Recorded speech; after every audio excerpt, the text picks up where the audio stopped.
Aujourd'hui, l'opposition en général est subdivisée en particules. Au lieu de construire un seul noyau, deviennent des morceaux. Pourquoi? Soif de pouvoir. Tout le monde veut être chef. Et d'autres partis politiques deviennent des royaumes, des partis familiales, où le président est affaibli, son fils qui va lui succéder. Et là, les peuples ne voient pas tout ça. Vous êtes toujours derrière les gens qui combattent pour leurs intérêts privés, les intérêts familiales. Tous ces gens qui ont souffert dans votre parti, depuis l'époque Mobutisme jusqu'à aujourd'hui, où sont-ils?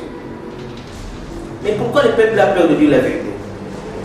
Vous avez peur de la mort. Et tous ces gens qui sont morts, en étant massacrés, violés par les Rwandais, des rebelles, sont morts parce qu'ils ont dit la vérité? Soyons patriotes. Notre pays, notre peuple a besoin de notre sécurité.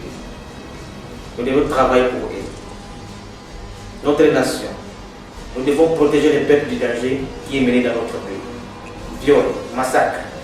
Nous devons accepter de mourir pour notre peuple, devenir les héros, martyrs dans notre pays. Notre motivation, c'est de prendre le peuple congolais pour un peuple mineur,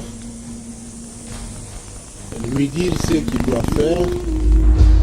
Vous devez vous rappeler qu'une chose, vous les leaders politiques, de partis politiques, les partis soi-disant populaires, IDPS, INC, MNC et d'autres qui sont en voie de la popularité, combien de vos membres ont perdu leur vie en défendant la partie? Combien de vos membres sont arrêtés en prison en défendant la nation? Combien sont obtirés en prendra le soutien de vos partis politiques? Vous devez savoir que les peuples congolais ne veulent pas encore la réflexion des choses. Vous qui serez les présidents encore, les ministres, les députés, et d'ailleurs, les députés que nous avons choisis sont devenus des commerçants.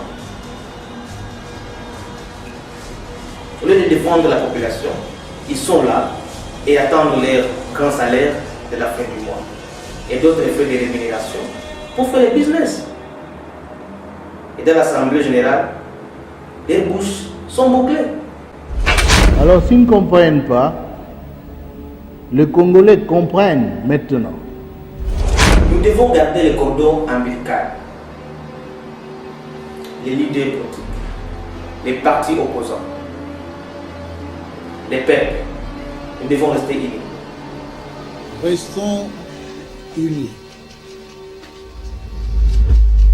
On va faire de ce Congo un grand pays démocratique.